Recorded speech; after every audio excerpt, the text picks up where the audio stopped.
Olá, pessoal! Eu sou a Andréia da Meta Política e hoje nós vamos falar um pouquinho sobre lobby versus corrupção. Nos últimos dias, veio à tona suspeitas da distribuição de verbas no Ministério da Educação às prefeituras, com denúncias de pedidos de propina feitos por pastores com influência no governo.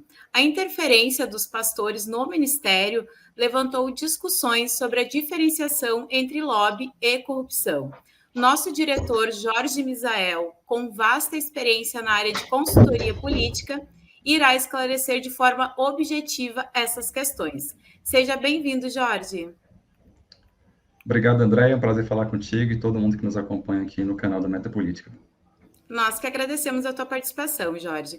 Para começarmos, então, explica um pouquinho para nós o que é lobby e quais são seus limites para não ser confundido com corrupção. Legal, André. Essa é uma pergunta muito boa para a gente começar a nossa conversa. Antes de tudo, eu acho que é bom a gente fazer uma diferenciação aqui, né? O nosso debate hoje ele não se propõe a esgotar o tema. Você não é advogado, eu também não, nós não temos uma atuação propriamente dita no direito penal, mas nós viemos fazer aqui um debate mais sociológico, do ponto de vista de princípios sociológicos dessa atuação. O que é lobby e o que é corrupção? Partindo desse pressuposto que nós não vamos tratar sobre aplicação do direito penal em atos de corrupção, nós vamos tentar fazer aqui um ponto de partida para a compreensão do que é isso. E vamos partir para a definição, né? O que é a corrupção? A corrupção trata sobre a utilização de vantagem ou poder de autoridade para obtenção de algum tipo de vantagem, para você ou para outro, beleza? Então, é a utilização do poder ou autoridade para se obter algum tipo de vantagem, para você ou para outro. Entendido isso, a gente vai ver que o nosso Código Penal, ele lá nos artigos 317, 327 e 333, ele faz a tipificação do ato de corrupção. E basicamente tem dois tipos de corrupção, pessoal. A gente tem a corrupção ativa e a corrupção passiva. A corrupção ativa, ela é aquela praticada por um particular, um agente privado. E por outro lado, a corrupção passiva, ela é praticada por um funcionário público, um agente governamental. Pode estar meio subjetivo ainda, né? Então, agora a gente vai tentar fortalecer essa compreensão do que é a corrupção com base em exemplos práticos do dia a dia, que acabam acontecendo, a gente vai conseguir diferenciar bem isso daí. Exemplos práticos do que é corrupção: suborno, propina, isso é corrupção, tipificado, tem pena, está tudo escrito no nosso ordenamento jurídico. Nepotismo, empregar um parente ou alguém de mesmo sangue ali para que você exercendo algum tipo de influência direta sobre a atribuição dele. É nepotismo. Isso também é um ato de corrupção. E o outro também, muito direto e facilmente identificado, é o tráfico de influência, ou seja, por meio da sua posição no instrumento, na instituição governamental, você usar dessa influência para trazer ou levar informações e influência. Então, são quatro tipos, na verdade, que eu queria trazer para exemplificar o que é a corrupção. Suborno, propina, nepotismo, tráfico de influência são corrupção, tem pena, é descrito claramente, identificado no nosso ordenamento jurídico. Esses pontos, a gente pode rapidamente entender como atos de corrupção. Beleza, entendemos corrupção, vamos passar agora pelo o que é lobby. De forma muito direta, vamos começar pela definição. Lobby é a relação republicana, legal e democrática entre o público e o privado. A relação republicana, legal e democrática entre o público e o privado. E o que é isso? Para entender essa história de relação republicana, a gente vai ter que voltar um pouquinho na história, e existem dezenas de milhares de histórias sobre o surgimento do lobby. Eu vou trazer aqui a mais aceita pelos profissionais da área, que retoma lá a ideia de 1869, quando 18º presidente norte-americano, Ulysses Grant, ele tinha o hábito de frequentar um hotel que fica muito próximo da Casa Branca. Esse hotel ainda está ativo hoje, e eu tive o prazer de visitá-lo na minha última visita a Washington, em novembro do ano passado. É o chamado Hotel Willard, ele fica em torno de 600 metros da Casa Branca. E o que o presidente Ulysses Grant iria fazer nesse hotel? Ele ia lá no final do seu expediente para fumar charuto e tomar uísque. E as pessoas começaram a perceber que isso era um hábito do presidente americano frequentar esse lugar. Uma vez que o presidente está lá, obviamente que outras pessoas perceberam também e começaram a interagir com ele diretamente lá. E quem eram essas pessoas, Andréia? Eram industriais, eram empresários, eram religiosos, indígenas, sindicalistas, que iam diretamente ao presidente tratar sobre bandeiras ou pautas relevantes para o seu setor. Isso era o trato inicial, isso era feito ali no lobby daquele hotel. Então, por isso que a atividade acabou se caracterizando por esse nome que descreve um lugar, e o lugar é o lobby, né? Então, por essa característica iniciada lá em 1869, como eu disse, e por esse presidente americano dar essa abertura de trato direto com a sociedade, estabeleceu-se essa atividade de lobby. E agora vamos tentar exemplificar também sobre a importância do lobby e a diferença prática do que a gente tratou anteriormente como corrupção. Quando a gente trata de funções, atribuições, tarefas, ou até mesmo atividades recém-iniciadas do ponto de vista econômico, como foi o caso do Uber, dos patinetes, das criptomoedas, do blockchain e até mesmo do metaverso, a gente já percebeu que o poder governamental ele não consegue acompanhar a evolução econômica. Por exemplo, o Uber chegou ao Brasil muito antes de ter uma lei regulamentando como é que seria esse tratamento, como é que os passageiros do Uber iriam se relacionar com essa nova atividade que estava acabando de aparecer. Então, o Uber chegou, nós tivemos uma série de conflitos entre taxistas, motoristas de ônibus, até mesmo metroviários sobre o Uber. Não se sabia muito bem como é que ele seria integrado e como é que ele seria cobrado como um novo serviço à sociedade.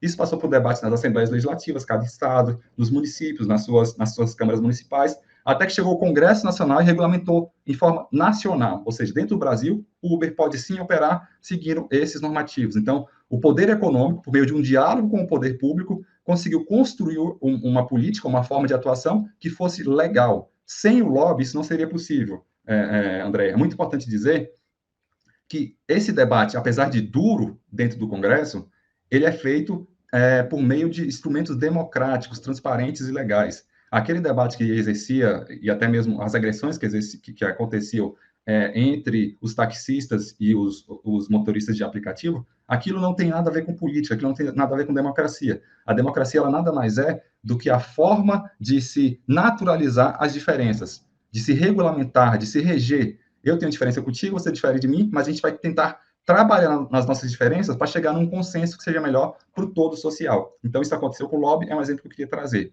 Um outro exemplo também muito prático e recente é a questão das patinetes, né? Quando apareceu aquela forma econômica de se deslocar em pequenas distâncias por meio de um patinete, não sabia muito bem, precisa usar capacete? Não precisa. Precisa usar cotoveleira? Não precisa. Precisa tirar carteira? Não precisa. Então, começou a aparecer uma série de dúvidas na sociedade, e também os parlamentares e reguladores do setor tiveram que entender como é que isso poderia ser operado no Brasil, e também cada estado, isso acabou não evoluindo para uma norma nacional, mas cada estado acabou entrando para dialogar e regulamentar nesse ponto específico. E agora tem uma série de outros debates muito mais acelerados e também igualmente atuais, como eu acabei de citar. Criptomoedas, blockchain, metaverso. Pessoal, o Congresso Nacional hoje tem mais de 40 mil propostas em tramitação hoje. Eu costumo brincar, André, que o parlamentar brasileiro ele tem que saber do alfinete ao foguete, porque tem projeto muito simples, desde o projeto que trata sobre a mudança do nome de uma rua, de uma ponte, até mesmo reforma tributária, previdenciária, trabalhistas, que acaba por impactar toda a sociedade, tem uma complexidade muito, muito, muito, muito maior. Então, para resumir, qual é a diferença? A gente passar para a próxima pergunta. Qual a diferença prática sobre o que é lobby e o que é corrupção? A diferença prática se dá da seguinte forma: se incorre em tipificação penal, não é lobby. Se tem informação privilegiada, não é lobby. Se faz uso de tráfico de influência, não é lobby. Sabe por que não é lobby? Porque tudo isso que eu disse é crime e é corrupção. Jorge, tu acabou de explicar para a gente, então, essa diferenciação, né, entre lobby e corrupção. Agora, por favor, nos explica sobre qual é a base da atuação de um lobista, né? As pessoas ouvem muito falar no lobista com uma visão ruim, infelizmente, mas qual é a base da atuação de um lobista no Brasil, principalmente? Legal, André, essa pergunta é muito boa, né? Porque, de novo, daria para se fazer um estudo antropológico sobre isso. Nós temos o Arthur aqui, que é um fera nisso. Lobistas, quem são, onde vivem, como se alimentam e por aí em diante. Tirando a brincadeira de lado, assim, eu acho que tem três fundamentos muito importantes da carreira e da atuação de um lobista, André, que pode ser dividido da seguinte forma: eu colocaria como estudar as estruturas institucionais e governamentais, obviamente, especialmente sobre suas funções, normas, o que regulamenta aquilo, e esse é o primeiro ponto. O segundo ponto é monitorar as pautas de interesse, ou seja, no caso do Uber, tudo que tratasse sobre mobilidade social, sobre trânsito, sobre tráfego, deveria entrar nesse pilar também que eu coloco aqui nessa ideia de monitorar pautas de interesse. E um outro também igualmente importante é interagir com agentes governamentais. Como eu disse, chega um momento em que o público e o privado precisam deixar suas diferenças de lado, sentar à mesa e dizer, olha, eu preciso de uma regulamentação, eu tenho público, eu estou operando atividade, eu emprego pessoas, como é que nós vamos fazer? Que tipo de segurança você quer que a minha atividade tenha para que a gente possa operar dentro do ambiente legal? Então, interagir com agentes governamentais também é parte importante desse tripé que eu colocaria como áreas fundamentais para a carreira do lobista. Andréia. Certo. Nossa terceira pergunta, Jorge, é sobre na sua avaliação, porque ainda há pouco conhecimento e até mesmo, né, Jorge, preconceito com a função de lobby aqui no Brasil e como essa desinformação, Jorge, favorece a associação de lobby com a corrupção. Acho que você falou uma palavra muito importante, né, Andréia? Isso tem a ver com desinformação. E por que desinformação? Porque se a gente olha os países mais desenvolvidos no mundo hoje, Estados Unidos é talvez um exemplo inicial, não único, o lobby já é regulamentado, ele já é legal, ele já tem um instrumento, uma série de regulações que dizem como que ele deve ocorrer. Nós temos pelo menos 17 países já com esse instrumento, 17 países relevantes, inclusive da OCDE, que dizem claramente como se deve operar o lobby. O lobby é reconhecido nos Estados Unidos desde 1946. 1946, quase 80 anos em que o lobby é reconhecido nos Estados Unidos. E aqui, até hoje, a gente não consegue saber muito bem, é legal ou não é legal? É legal ou é ilegal? Pode se fazer ou não pode se fazer? Na minha opinião, deve se fazer. E aí chega no outro ponto, por que tem tanta desinformação? Eu acho que aqui no Brasil, fazendo esse comparativo com o mundo, a desinformação é parte da comunicação, né? Os meios de comunicação, especialmente os mais consolidados, os meios tradicionais, pode-se dizer assim, eles tentam vincular sempre um escândalo de corrupção com a atuação de um lobista. Um lobista. Esse nome acaba por vender, de alguma forma, melhor ou vincular rapidamente na ideia das pessoas que o ato de corrupção só foi possibilitado pela existência de um lobista. Pessoal, como a gente acabou de falar, se a pessoa incorreu em algum daqueles erros lá atrás, na tipificação que nós colocamos, ele já não deve ser categorizado como um lobista, porque ele é um criminoso. Se ele for condenado, ele é criminoso, ele não é lobista. Então, assim, não tem por que usar a nomenclatura de lobista para uma pessoa cometer um crime. Se a pessoa cometer um crime, ele é um criminoso. Simples assim. Então, isso não é de agora, tá, André? Isso já vem de anos, décadas, que a gente pegar os maiores escândalos de corrupção do país, sempre vão tentar vincular a esse escândalo de corrupção, esse acontecimento triste e trágico para a nossa nação, com uma atividade lobista. Mas, como eu disse, a atividade lobista ela tem que ocorrer dentro do instrumento legal, republicano, transparente, em que a sociedade seja beneficiada e não por meio de atos tipificados no nosso ordenamento jurídico. Jorge, para finalizarmos, porque o lobby, a função de lobby é um instrumento que fortalece a democracia. Legal, Andréia. Essa talvez seja a pergunta que eu mais ouço no momento em que eu tenho a possibilidade de criticar essa vinculação maldosa ou desinformada do lobby, né?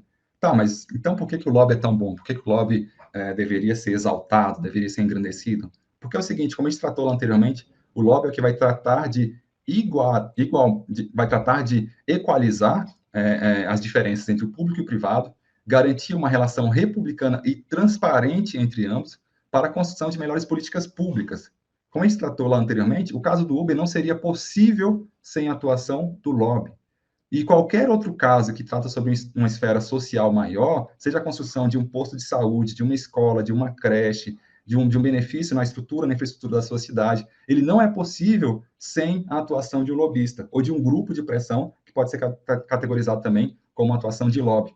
Ou seja, o lobby ele fortalece os elos da democracia, porque por meio das diferenças entre o público e o privado, até mesmo dentro da estrutura governamental, vai se tentar chegar a um ponto de consenso em que todo mundo pode ser beneficiado. Então, quanto mais informação os agentes públicos tiver, quanto mais chance ele tiver de interagir com o público, que é especialmente o conhecedor daquela causa, que é potencialmente o mais afetado por aquela decisão, melhor serão as nossas políticas públicas, e é por isso que eu defendo a atuação transparente, rigorosa e criteriosa do lobista como atividade essencial para o fortalecimento da democracia, Andréia. Certo, Jorge, muito obrigada pelos teus esclarecimentos e também pela tua disponibilidade de estar aqui conosco hoje. É um prazer falar com vocês. A gente se vê no próximo debate. Valeu! Tchau, tchau.